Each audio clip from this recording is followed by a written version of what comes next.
বিশেষ অনুরোধ, আমাদের চ্যানেল ব্ল্যাক ইনভেনশন মুভিজকে সাবস্ক্রাইব করুন, কারণ আপনাদের সহযোগিতা এবং ভালোবাসা আমাদের জন্য একান্তই কাম্য।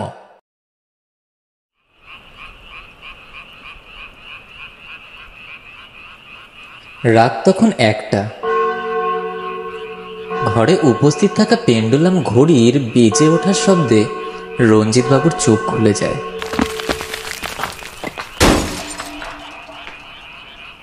রান্নাঘরে কিছু পড়ে যাওয়ার শব্দ আসে রঞ্জিত বাবুর কানে।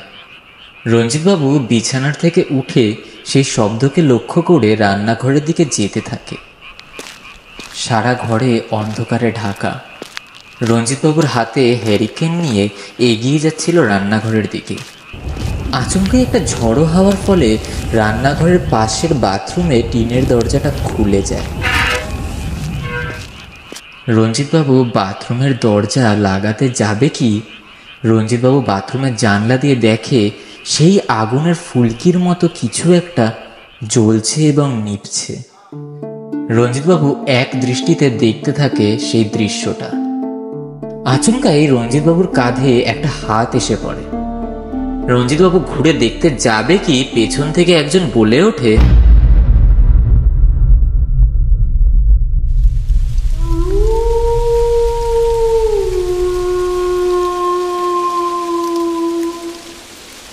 Black invention.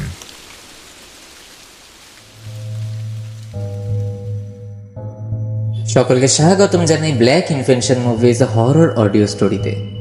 আজকের গল্প টিএম অরিজিনালস প্রেজেন্স রাতুল জেসওয়ারার লেখা চন্দ্রগ্রামের রহস্য।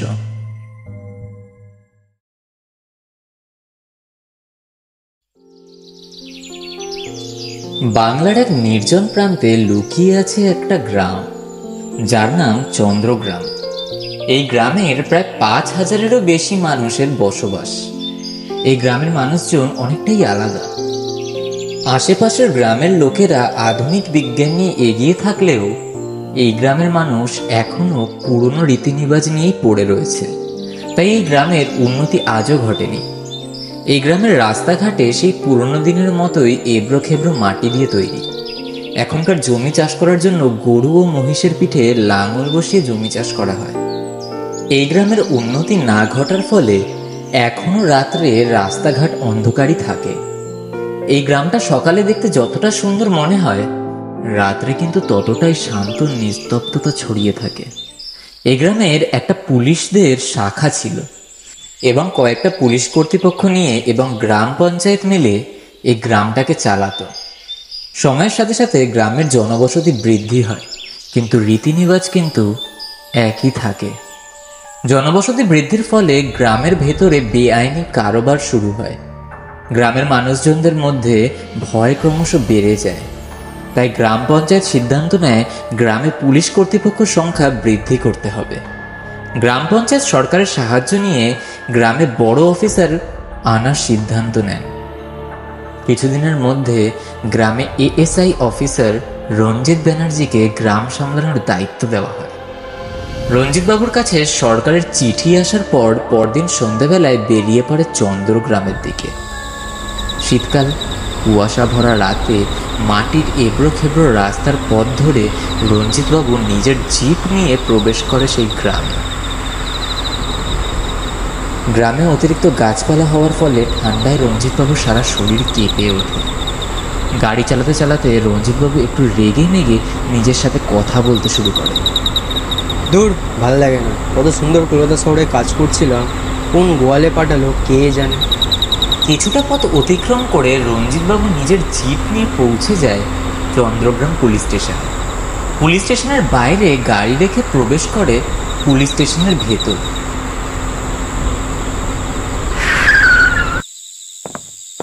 ওইখানকার পুলিশ অফিসার আর পুলিশ কর্তৃপক্ষ এবং তার সাথে সেইখানকার গ্রাম পঞ্চায়েতও উপস্থিত ছিল। সবাই মিলে রঞ্জিতবাবুকে স্যালুট দিয়ে আহ্বান জানায়। রঞ্জিতবাবু গ্রাম পঞ্চায়েতের আলিমবাবুকে আলাদা করে ডাকে কথা বলার জন্য। রঞ্জিতবাবু কথার মতো আলিমবাবু রঞ্জিতবাবুকে নিয়ে একটু বাইরের দিকে বেরিয়ে আসে। তখনই আলিমবাবু রঞ্জিতবাবুকে বলে ওঠে, हाँ तो बोलिए बोलिए बड़े बाबू, আমি আপনার কি সেবা করতে পারি? আরে না না, আমার কোনো সেবা করতে হবে না, আমার একটা প্রশ্ন ছিল আপনার কাছে। हाँ तो बोलिए ना, हम आपका सवाल এক্ষুনি সমাধান করে দেব। আলিমবাবু, গ্রামের রাস্তাঘাটগুলো এখনো সেই পুরনো দিনের মতন মাটির রাস্তা হয়ে আছে, আপনারা এখনো পিচের রাস্তা বানাননি কেন? আসল में রঞ্জিত বাবু, আমাদের গ্রামের মানুষরা সেই পুরনো রীতি নিवाजे থাকতে ভালোবাসে। ওই গ্রাম का मिट्टी का खुशबू जो আছে না, সেই খুশবু के साथ একটা আলাদাই প্যার জড়িয়ে আছে আমাদের সাথে। বাহ, খুব ভালো তো। কিন্তু আমি ছোটবেলার থেকে শহরে থাকা মানুষ তো, তাই গ্রামের মানুষজনের সাথে মিশতে একটু সময় লাগবে। আরে সে লাগুক না, किसी चीज को लेकर এত চিন্তা করবেন না। আচ্ছা আলিমবাবু, আপনাদের গ্রামের বেশিরভাগ মানুষ মুসলিম সম্প্রদায়, তাই না? হ্যাঁ বলতে পারেন বাবু, বেশিরভাগই সব মোহামেডান। কিন্তু কিন্তু কি বলুন? এখানকার মানুষ আগের মতো নেই। মানে কি বলছেন, একটু খুলে বলবেন? তাহলে সমস্যা সমাধান করতে আমারই সুবিধা হতো। ওসব হবে, আগে আপনি তোরা বিশ্রাম নিয়ে নিন তো। এই বলে কথা এড়িয়ে চলে যায় আলিমবাবু। আর অপরদিকে রঞ্জিতবাবু গভীর চিন্তার মধ্যে ডুবে যায়। রঞ্জিতবাবুর মনে হাজারো এক কৌতূহল ফেলে দেয় আলিমবাবু। রঞ্জিতবাবু চিন্তায় মগ্ন হয়ে সেইখানে দাঁড়িয়ে পড়ে কিছুক্ষণের জন্য। আচমকাই পেছন দিয়ে কেউ যেন বলে ওঠে, আরে স্যার, আপনি এখানে দাঁড়িয়ে রইলেন কেন? হ্যাঁ, ও তুমি? হ্যাঁ স্যার, আমি কনস্টেবল সুজন ঘোষ। তো সুজনবাবু বলুন, কেমন আছেন? এরপর রঞ্জিতবাবু কনস্টেবল সুজনের কাঁধে হাত দিয়ে গল্প করতে করতে থানার ভেতরে ঢুকে যায়। রঞ্জিতবাবু থানার সব পুলিশ কর্তৃপক্ষদের সাথে কথোপকথন করতে শুরু করে দেয়। দেখতে দেখতে রাত্রি 11টা বেজে যায়। তখনই কনস্টেবল সুজন ঘোষ রঞ্জিতবাবুর কাছে যায় এবং রঞ্জিতবাবুকে বলে ওঠেন, স্যার, রাত্রি 11টা বেজে গেছে, এবার চলুন। কোথায় যাব? একই শহর থেকে এতটা পথ অতিক্রম করে এসেছেন আপনি, রাত্রে বিশ্রাম নেবেন না? ও হ্যাঁ, কিন্তু আমার জন্য থাকার ব্যবস্থা কোথায় করেছো? কেন, আপনি আমার সাথেই থাকবেন। আপনার জন্য একটা আলাদা পাকা বাড়ির ব্যবস্থা করা হয়েছে, সেইখানেই আপনি থাকবেন। আর আপনার সুরক্ষার জন্য আমিও আপনার সাথেই থাকব। সবই তো ঠিক আছে, কিন্তু রাতে কে থাকবে থানায়? রাত্রে স্যার আমাদের 5-6 জন পুলিশ অফিসার রয়েছে, তারাই পাহারা দেবে। বাহ, খুব ভালো। তাহলে চলুন, কালকে আবার গ্রামের চারিপাশটা ঘুরে দেখতে হবে সব ঠিকঠাক আছে নাকি। এরপর রঞ্জিতবাবু আর সুজনবাবু দুইজনে মিলে গাড়ি করে বেরিয়ে পড়ে সেই বাড়ির দিকে, যেই বাড়িতে রঞ্জিতবাবুর জন্য থাকার ব্যবস্থা করা হয়েছে। সেই গ্রামের এবড়ো খেবড়ো মাটির রাস্তা ধরে তারা এগিয়ে যাচ্ছিল সেই বাড়ির উদ্দেশ্যে। রাস্তাঘাটে লাইট না থাকার ফলে চারিপাশটা ঠিক করে অন্ধকারে দেখা যাচ্ছিল না। তার মধ্যে কুয়াশার সামনে পথটাও ঠিক করে বোঝা যাচ্ছিল না। গাড়ির আলোতে যতটা দেখা সম্ভব ততটাই দেখে সুজনবাবু গাড়িটা আস্তে আস্তে চালিয়ে গন্তব্যস্থলের দিকে এগিয়ে যাচ্ছিল।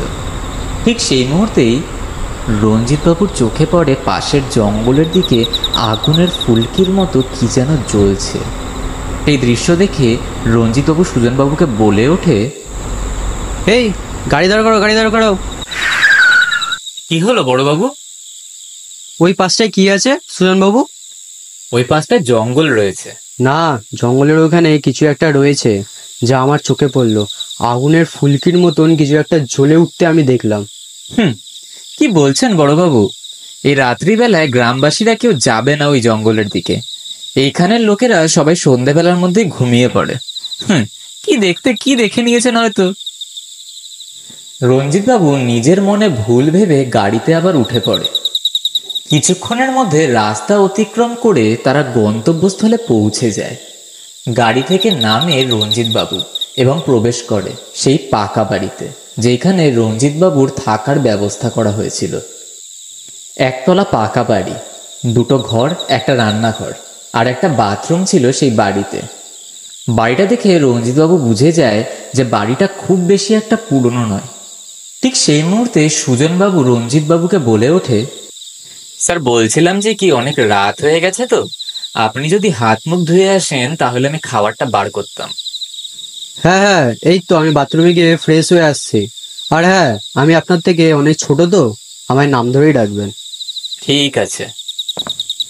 এই বলে রঞ্জিতবাবু হাত মুখ ধুতে চলে যান বাথরুমে। বাথরুম থেকে বেরিয়ে রাতের খাবারের পর্ব শেষ করে যে যার মতো ঘুমাতে চলে যায়। রাত তখন 1টা। ঘরে উপস্থিত থাকা পেন্ডুলাম ঘড়ির বেজে ওঠার শব্দে রঞ্জিতবাবুর চোখ খুলে যায়।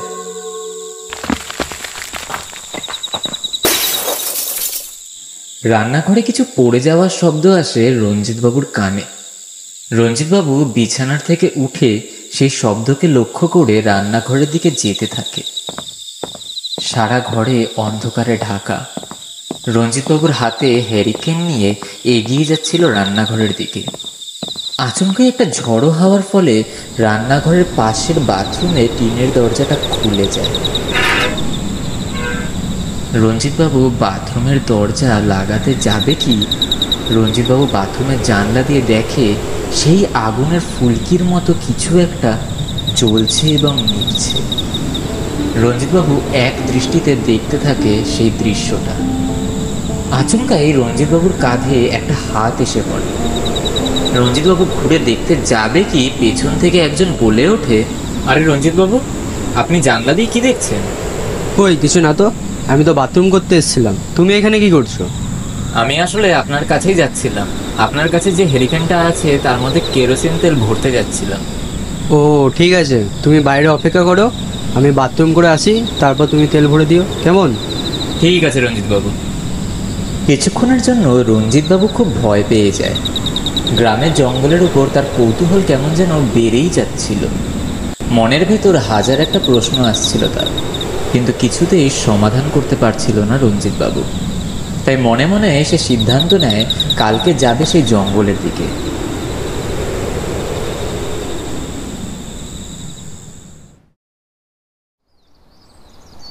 সকাল 8টা। বাইরে পাখিদের কিচিরমিচির শব্দে রঞ্জিতবাবুর ঘুম ভেঙে যায়। রঞ্জিতবাবু ঘুম থেকে উঠে বাথরুম করতে যায়। বাথরুমে থাকাকালীন হঠাৎ ঘরে থাকা টেলিফোনটা বেজে ওঠে। টেলিফোনের শব্দ পেয়ে রঞ্জিতবাবু বাথরুম থেকে সুজনবাবুকে ডাক দেয়।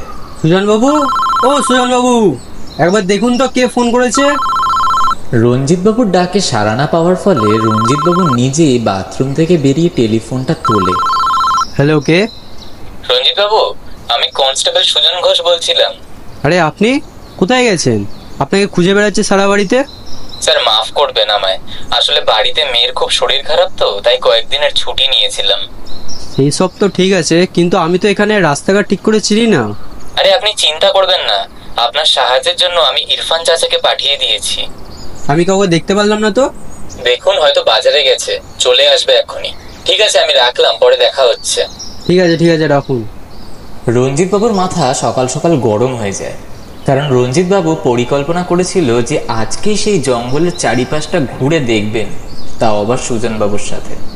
কিন্তু সুজনবাবু না থাকার জন্য রঞ্জিতবাবু সিদ্ধান্ত নেয় থানার থেকে যাবতীয় কাজ শেষ করে তারপরেই যাবে। ঠিক তখনই ঘরের ভেতরে প্রবেশ করে ইরফান চাচা। প্রায় 60 বছর বয়স্ক মানুষ, পরনে তার লুঙ্গি আর গায়ে একটা হাফহাতা জামা, মাথায় নামাজের সাদা টুপি, দাড়ির মধ্যে হালকা লাল রঙের ছোঁয়া। সেই বয়স্ক লোকটা রঞ্জিতবাবুকে বলেন, সালাম আলাইকুম বাবু। হ্যাঁ নমস্কার, কে আপনি? আমি হইলাম ইরফান। আমায় সাহেব পাঠাইছিল আপনার খেয়াল রাখার জন্য। কোন সাহেব পাঠিয়েছিল? সুজনবাবু? আগে হ্যাঁ বাবু। হ্যাঁ হ্যাঁ, আসুন আসুন, ভেতরে আসুন। এরপরে রঞ্জিতবাবু সকালে টিফিন করে তৈরি হয়ে যায় থানায় বেরোনোর জন্য। সময় মতো থানার থেকে এক অফিসার আসে রঞ্জিতবাবুকে নিতে। তারপর গাড়ি নিয়ে রঞ্জিতবাবু রওনা দেয় থানার উদ্দেশ্যে। থানায় গিয়ে নিজের যাবতীয় কাজে ব্যস্ত হয়ে পড়ে। নিজের কাজ সম্পূর্ণ করে দুপুর 3টের দিকে গাড়ি নিয়ে একলা বেরিয়ে পড়ে বাড়ির দিকে দুপুরের খাবার খাওয়ার জন্য। সেই মাটির এবড়ো খেবড়ো রাস্তা দিয়ে গাড়ি চালিয়ে বাড়ি যাচ্ছিল। হঠাৎ সামনের জঙ্গল দেখতে পেয়ে গাড়িটা দাঁড় করায় রঞ্জিতবাবু। একটা দীর্ঘ নিঃশ্বাস ফেলে জঙ্গলের পথ ধরে হাঁটা শুরু করে রঞ্জিতবাবু। জঙ্গলের পরিবেশটা কিন্তু বাইরের পরিবেশের থেকে অনেকটাই আলাদা। চারিপাশটা বেশ শান্ত, কোনো পশু পাখি বা পোকামাকড়ের শব্দ পাওয়া যাচ্ছে না জঙ্গলের থেকে। কিছুটা পথ এগোতেই রঞ্জিতবাবু খেয়াল করে কেউ যেন তাকে অনুসরণ করছে। রঞ্জিতবাবু ভয়ে হাতে নিজের রিভলভার বার করে নেয় আর সচেতন হয়ে যায়। আচমকাই পেছনে ঘুরে রিভলভার দিয়ে গুলি চালাতে যাবে কি রঞ্জিতবাবু দেখে সেই ইরফান চাচা সেইখানেই উপস্থিত রয়েছে। রঞ্জিতবাবুর রিভলভার নিচে নামিয়ে বলে ওঠে, আরে আপনি আপনি এখানে কি করছেন? আগে আমি বাজার কইরা ফিরছিলাম এই পথ দিয়া, আপনার গাড়ি রাস্তায় দাঁড়াইতে দেখা আমি আপনার পেছন করছিলাম। আপনাকে আমার পেছন আসতে কে বলেছে? আসলে বাবু, আমি আপনারে সাবধান করতে আইছিলাম। কেন, আমাদের কি কচি খোকা মনে হয় আপনার যে আমার সাবধান করতে এসছেন? রাগ করবেন না বাবু, রাগ করবেন না, কিন্তু জঙ্গল খুব একটা ভালো নয়। কেন, জঙ্গলে বাঘ সিংহ থাকে নাকি? আগে বাঘ সিংহ থেকেও বড় প্রাণী থাকে। মানে আপনি কি জঙ্গলি হাতির কথা বলছেন? তার থেকেও ভয়ঙ্কর জিনিস। আপনি কি ঠিক করে বলবেন আপনি কিসের কথা বলছেন? দানব, দানবরা থাকে এই জঙ্গলে। দানব? আগে হ্যাঁ, ওরা কাউরে সারে না, যারে পারে তারেই নিজের শিকার বানায়। রঞ্জিতবাবুকে কিছুক্ষণের জন্য চিন্তায় ফেলে দেয় ইরফান চাচা। ইরফান চাচা অনেক চেষ্টা করে রঞ্জিতবাবুকে সাবধান করার জন্য। শেষমেশে ইরফান চাচার কথা শুনে রঞ্জিতবাবু নিজের সিদ্ধান্ত বদলে ফেলে। রঞ্জিতবাবু পেছনে সরে যায় আর নিজের মতো বাড়ি ফিরে যায়। দুপুরের খাবারের পর্ব শেষ করে রঞ্জিতবাবু আবার থানার দিকে রওনা দেন। রাস্তা দিয়ে যাওয়ার সময় রঞ্জিতবাবু সেই জঙ্গলের দিকে তাকিয়ে এক মনে ভাবতে থাকে। অনেক প্রশ্ন রঞ্জিতবাবুকে কিন্তু তিলে তিলে শেষ করতে থাকে ভেতর থেকে। ঠিক কিছুক্ষণ পরে থানায় উপস্থিত হয় গ্রাম পঞ্চায়েতের প্রধান আলিম বাবু। তিনি থানায় ঢুকে সরাসরি রঞ্জিতবাবুর কেবিনে চলে যান এবং বলে ওঠেন, নমস্কার রঞ্জিত বাবু। আরে আপনি বসুন চেয়ারে। সব কুছ ঠিক আছে রঞ্জিত বাবু? হ্যাঁ, সবকিছু ঠিকই আছে। আপনি ভালো সময় এসেছেন। মতলব? আসলে আমার একটা প্রশ্ন খুব চিন্তায় ফেলে দিয়েছে। আশা করি আপনি পারবেন এর উত্তরটা আমায় দিতে। হ্যাঁ তো বলিয়ে না, কি প্রশ্ন আছে আপনার? আসলে এই যে জঙ্গলটা আছে আপনাদের গ্রামে, ওই জঙ্গলটা নিয়ে আমার প্রশ্ন। আপ উস জঙ্গল কে অন্দর যাননি তো? কেন বলুন তো? না, ওই জঙ্গলের ভিতর কি আছে? বাদ দেন ওই সব বেকার জঙ্গল নিয়ে, আপনি বেশি ভাববেন না, তাতে আপনারই ভালাই হবে। আপনি কিন্তু আমার প্রশ্নের উত্তরটা দিলেন না। কেউ বেকার জিনিস নিয়ে জেদ করছেন বলুন তো? ওই জঙ্গলের ভেতর না গেলেই আপনার মঙ্গল। ঠিক আছে, আমি এখন বেরোচ্ছি, ফির বাদ মে আউঙ্গা। কথাটা এড়িয়ে আলিমবাবু চলে যান। অপরদিকে রঞ্জিতবাবু এবার সিদ্ধান্ত নেন সকলকে এড়িয়ে জঙ্গলের রহস্য কি আছে তা বের করবেন। তাই রঞ্জিতবাবু কিছুক্ষণের জন্য চাপিয়ে দেয় জঙ্গলের বিষয়টা এবং অপরদিকে আলিমবাবু যাওয়ার আগে এক পুলিশ কর্মচারীকে বলে যান, এই রঞ্জিত বাবুর খেয়াল রাখবেন, কোথায় যাচ্ছে কি করছে সব খবর আমার চাই, থাকবে মাথায়? হ্যাঁ স্যার। এই বলে চলে যায় আলিমবাবু। রাত তখন 9টা। রঞ্জিতবাবু নিজের কাজ শেষ করে বাড়ি আসে। রাতের খাবার পর্ব শেষ করে বিশ্রামের জন্য বিছানায় ওঠেন। পিঠে বালিশ দিয়ে দেওয়ালে হেলান লাগিয়ে বসেন রঞ্জিতবাবু, হাতে গল্পের বই আর ঠোঁটের মধ্যে জ্বলন্ত সিগারেট রাখা। এক মনে বই পড়ছিলেন তিনি। সিগারেট শেষ হওয়ার পর রঞ্জিতবাবু ঘুমিয়ে পড়েন। ঠিক মাঝরাত্রে মুষলধারায় বৃষ্টি নেমে আসে। আকাশে বিদ্যুৎ ডাকছিল খুব জোরে জোরে। এই বিদ্যুতের শব্দে রঞ্জিতবাবুর চোখ খুলে যায়। রঞ্জিতবাবু বাথরুম করতে ওঠেন। হঠাৎ করে রঞ্জিতবাবুর চোখ যায় বাড়ির সদর দরজার দিকে। রঞ্জিতবাবু দেখেন ইরফান চাচা গায়ে শাল পেঁচিয়ে, হাতে ছাতা নিয়ে এবং হেরিকেন নিয়ে বৃষ্টির মধ্যে বাইরে বেরোচ্ছে। রঞ্জিতবাবু চুপচাপ ইরফান চাচার পেছন করতে শুরু করে। বৃষ্টির মধ্যে ইরফান চাচা জঙ্গলের পাশের পথ ধরে হেঁটে চলেছে সামনের দিকে। রঞ্জিতবাবু ইরফান চাচার পিছু করার জন্য তার পেছনে হাঁটতে থাকে। আচমকাই রঞ্জিতবাবুর চোখের সামনে দিয়ে উধাও হয়ে যায় ইরফান চাচা।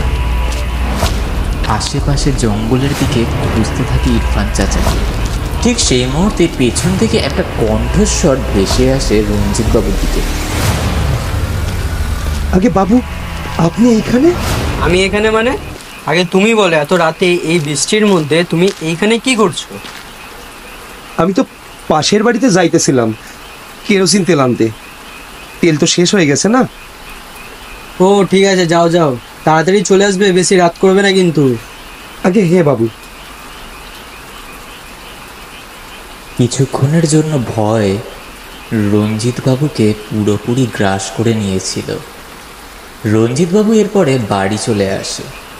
বৃষ্টিতে পুরো ভিজে যাওয়ার ফলে তিনি বাথরুমে গিয়ে জামা কাপড় ছাড়েন। বাথরুম থেকে বেরিয়ে ঘুমাতে চলে যায় সে। সকালবেলা তাড়াতাড়ি ঘুম থেকে ওঠেন তিনি। এক কাপ চা নিয়ে ঘরের বিছানার উপর বসে রঞ্জিত বাবু। এমনি শীতকাল, তার মধ্যে বৃষ্টিতে ভেজার ফলে রঞ্জিত বাবুর হালকা জ্বর চলে আসে। কিন্তু তাও রঞ্জিত বাবু সকালে নাস্তা পুরো করে বেরিয়ে যায় থানার উদ্দেশ্যে। রঞ্জিত বাবু নিজের মতো থানায় যাচ্ছিল। ঠিক সেই মুহূর্তে রঞ্জিত বাবুর গাড়ির সামনে একটা মধ্যবয়স্ক ভদ্রলোক চলে আসে। রঞ্জিত বাবু জোরে গাড়ির ব্রেক চেপে ধরে এবং বলে ওঠেন, আরে মশাই, পাগল আছেন নাকি? এখনো যদি আপনার কিছু হয়ে যেত তো কে দায়ী হতো? আগে বাবু, আমার বাচ্চাটাকে বাঁচান। আপনি পারবেন, আপনি পারবেন ওই দানবের হাত থেকে বাঁচাতে। কি হয়েছে? কে দানব? আসলে আমার বাচ্চাটা পাঠশালা থেকে পরে বাড়ি ফিরছিল সকালবেলায় এই জঙ্গলের পথ ধরেই। আর ওই জঙ্গলের দানবরা প্রত্যেক আমাবস্যার রাত্রে আসে আর ওই গ্রামে একটা করে বাচ্চাকে তুলে নিয়ে যায়। আমার বাচ্চাটাকে ওই দানবরাই তুলে নিয়ে গেছে মনে হয়। দানব জঙ্গলে? আচ্ছা, আমি দেখছি। আপনি আগে বলুন তো, আপনার বাচ্চাটা ঠিক কোন পাঠশালায় পড়তো? এরপর রঞ্জিত বাবু সেই বয়স্ক লোকটার কাছ থেকে সমস্ত তথ্য সংগ্রহ করে এবং থানায় যায়। থানায় গিয়ে থানার অভিযোগের খাতা বের করে লিখতে যাবে কি, রঞ্জিত বাবু লক্ষ্য করে প্রায় গত 2 বছর ধরে প্রত্যেক একটা মাসে গ্রামের একটা করে বাচ্চা নিরুদ্দেশ হয়েছে, কিন্তু কাউকে খুঁজে পাওয়া যায়নি বলে কেস ক্লোজ করে দেওয়া হয়েছিল। এই জিনিসটা দেখার পর রঞ্জিত বাবুর মাথা খুব গরম হয়ে যায়। রঞ্জিত বাবুর সিদ্ধান্ত নেয় সে একলাই যাবে জঙ্গলের ভেতরে, কে দানব তাকে বার করতে। রঞ্জিত বাবু অপেক্ষা করতে থাকে দুপুরের জন্য। দুপুর হতে সে সিদ্ধান্ত নেয় আজকে আর থানায় সে আসবে না। আজকে দুপুরে খেয়ে দিয়ে জঙ্গলের দিকে রওনা দেবে। ঠিক দুপুরবেলায় থানার দায়িত্ব একজন অফিসারের হাতে তুলে দেন রঞ্জিত বাবু, আর গাড়ি নিয়ে বাড়ির দিকে রওনা দেন। বাড়ি ঢুকে রঞ্জিত বাবু ইরফান চাচাকে বলেন, ইরফান চাচা, আমার খাবারটা একটু তাড়াতাড়ি বেড়ে দেবে?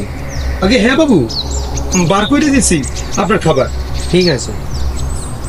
দুপুরের খাওয়ার পর্ব শেষ করে তাড়াতাড়ি বেরিয়ে পড়ে রঞ্জিত বাবু। ঠিক সেই সময় ইরফান চাচা পেছন দিক থেকে বলে ওঠেন, বাবু, আপনি গাড়ি লইবেন না? না, গাড়িতে একটু সমস্যা হয়েছে তো, তাই আমি পায়ে হেঁটে চলে যাব। এরপর রঞ্জিত বাবু বেরিয়ে যায় বাড়ির থেকে। হাঁটতে হাঁটতে সেই জঙ্গলের সামনে চলে আসে।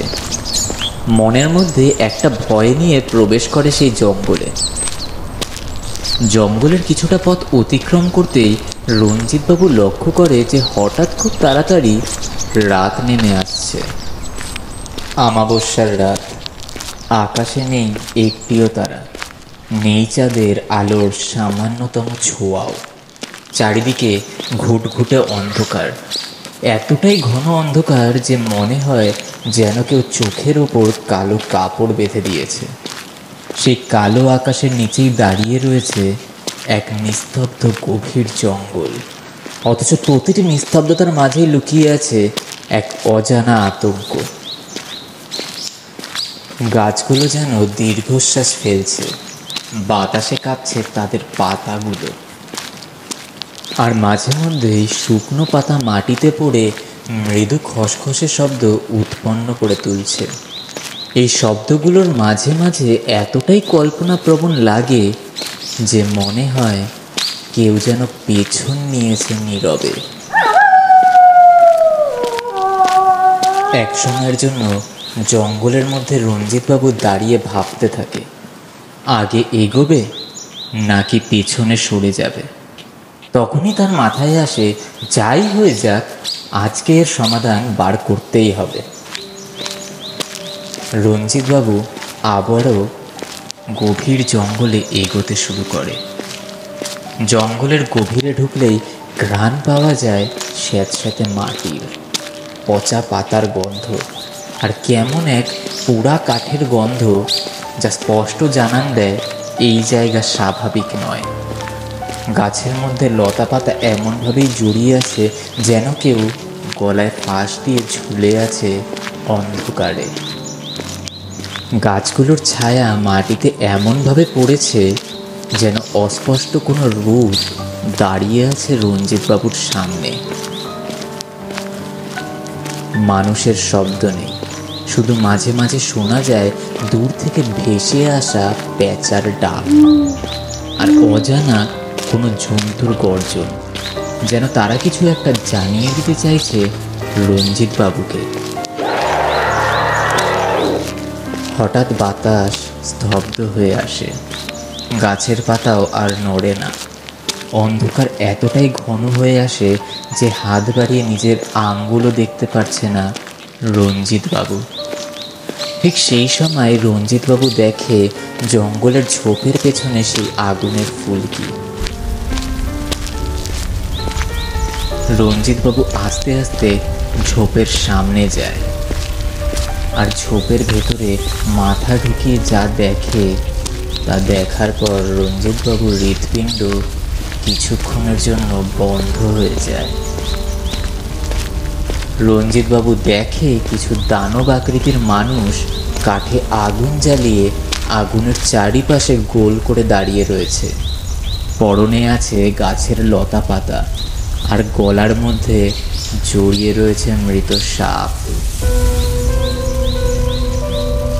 তারা সবাই মিলে আকাশের দিকে ইঙ্গিত করে জোরে জোরে ডাকছে, কাউকে আসার জন্য মনে হয় আহ্বান জানাচ্ছে তারা। হঠাৎ সে এই বাচ্চাটাকে দেখতে পায় রঞ্জিতবাবু। জীবন্ত অবস্থায় সেই বাচ্চাটার বলি দিচ্ছে দানবগুলো। বলি দেওয়ার পর বাচ্চাটার মাথা আগুনের মাঝে ফেলে দেয় এবং বাচ্চাটার শরীর থেকে মাংস টেনে টেনে জন্তু জানোয়ারের মতো খেয়ে চলে। অপরদিকে সেই দানবগুলো নিজেদের মলমূত্র নিয়ে নিজেদের সারা শরীরে লাগাচ্ছে। এই দৃশ্য দেখে রঞ্জিতবাবু ভয়ও পায়, আবার পায় ঘৃণাও। রঞ্জিতবাবু বাচ্চাটার মৃত্যু দেখে নিজের রাগ সামলাতে না পেরে নিজের রিভলভার বার করে গুলি চালাতে শুরু করে এবং সেই দানব আশেপাশের ঝোপঝাড়ে লুকিয়ে পড়ে। তাদের মধ্যে কেউ আহতও হয়। রঞ্জিতবাবু গুলি চালাতে চালাতে লক্ষ্য করে তার রিভলভারের গুলি শেষ হয়ে গেছে। রঞ্জিতবাবু ভয়ে রিভলভার ফেলে দৌড়াতে শুরু করে। দৌড়াতে দৌড়াতে রঞ্জিতবাবুর সামনে সেই দানব আকৃতির মানুষ চলে আসে। তাদের হাতের মধ্যে ধারালো অস্ত্র ছিল। সেই দানবরা সবাই মিলে ঝাঁপিয়ে পড়ে রঞ্জিতবাবুর ওপরে। রঞ্জিতবাবু ভয়ে যন্ত্রণায় গলা ফাটিয়ে চিৎকার করে।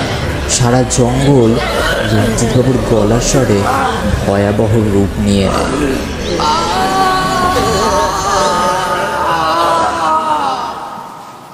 পরের দিন সকালে কনস্টেবল সুজনবাবু বাড়ি ফিরে আসে এবং ইরফান চাচাকে বলে ওঠেন, আরে ইরফান চাচা, আমাদের স্যার কোথায়? জানি না, কালকে রাত্রে বাবু বাড়ি আসেননি। কি বলছো? আমায় জানাওনি কেন? এরপর সুজনবাবু দৌড়ে বাড়ির থেকে বেরিয়ে যায় রঞ্জিতবাবুকে খোঁজার জন্য। থানার দিকে যাচ্ছিলেন তিনি, হঠাৎ দেখতে পায় জঙ্গলের সামনে রঞ্জিতবাবুর রুমাল পড়ে আছে। সুজনবাবু জঙ্গলের দিকে দৌড়ে ঢুকতে যাবে কি পেছন থেকে কেউ বলে ওঠে, ওই দিকের জঙ্গলে যাবেন না, ওইখানে দানবরা থাকে, ওরা কাউকে ছাড়বে না। কি যাতা বলছেন বলুন তো, কে আপনি? সুজনবাবু ঠিক করে তাকায় লোকটার দিকে এবং বলেন, আপনাকে খুব চেনা চেনা লাগছে। কে বলুন তো আপনি? ওই দিকের জঙ্গলে যাবেন না, ওরা মেরে ফেলবে সবাইকে। আপনি আপনি কি রঞ্জিত বাবু?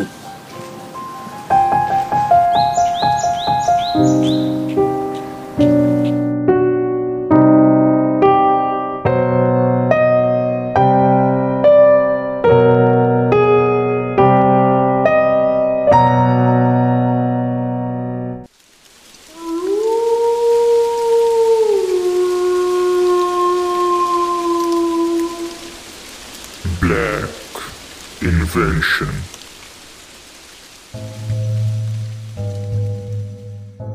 নমস্কার বন্ধুরা, গল্পটি ভালো লেগে থাকলে অবশ্যই লাইক, কমেন্ট এবং সাবস্ক্রাইবের মাধ্যম দ্বারা জানাবেন। কোনো ভুল ত্রুটি হলে তা ধরিয়েও দেবেন। দেখা হচ্ছে আবারও শনিবার ঠিক রাত 11টা 11।